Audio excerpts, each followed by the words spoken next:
በቴሌብር ነዳጅ ለመቅዳት መከተል ያለቦት ሂደት በቅድሚያ የቴሌብር አካውንቶ በትክክል የሚሰራ ወይም አክቲቭ መሆኑን ያረጋግጡ። የቴሌብር አካውንቶ የማይሰራ ከሆነ የሽያጭ ሰራተኞቻችንን በማነጋገር ድጋፍ ማግኘት ይችላሉ። ቀደም ሲል የቴሌብር ተጠቃሚ ካልነበሩ መተግበሪያውን ከአፕ ስቶር፣ ፕሌይ ስቶር ወይም አፕ ጋለሪ ላይ አውርደው ይጫኑ ወይም ኮከብ 127 መሰላል ላይ በመደወል በቀላሉ ይመዝገቡ። በመቀጠልም ወደ ነዳጅ ማደያ ከመሄዶ በፊት በቴሌብር አካውንቶ ነዳጅ ለመቅዳት የሚያስችለውን በቂ ገንዘብ መኖሩን ያረጋግጡ። የቴሌብር አካውንቶ በቂ ገንዘብ ከሌለው ደንበኛ ከሆኑበት ባንክ የሞባይል ባንኪንግ አካውንቶ ወደ ቴሌብር ማስተላለፍ ወይም ወደ አገልግሎት መስጫ ማዕከሎቻችን እንዲሁም የቴሌብር ወኪል ጋር በመቅረብ ገንዘብ ገቢ ማድረግ ይችላሉ። የሚጠቀሙት ቴሌብር ሱፐር አፕን ከሆነ ቪፒኤን ማጥፋቶን ያረጋግጡ። በመጨረሻም ነዳጅ ማደያ ሲደርሱ መግዛት የሚፈልጉትን የነዳጅ መጠንና የሞባይል ቁጥሮን ለነዳጅ ቀጂው ይንገሩ። ከዚያም የክፍያ መጠየቂያ መልእክት በስልኮ ሲመጣ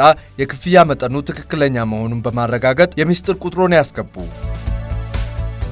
ልብ ይበሉ፣ ሁሌም በቴሌብር ግብይት ሲፈጽሙ የቴሌብር ሚስጥር ቁጥሮን ለማንም አያሳዩ ወይም አይንገሩ። ከ127 የቴሌብር ጥሪ ማዕከል ካልሆነ በስተቀር ቴሌብርን በተመለከተ ለሚደወሉ የማጭበርበሪያ ጥሪዎች ምላሽ አይስጡ። ስለ ቴሌብር አገልግሎት ድጋፍ ወይም መረጃ ለማግኘት የጥሪ ማዕከሎቻችንን ወይም ይፋዊ የማህበራዊ ትስስር ገጾቻችንን ይጠቀሙ።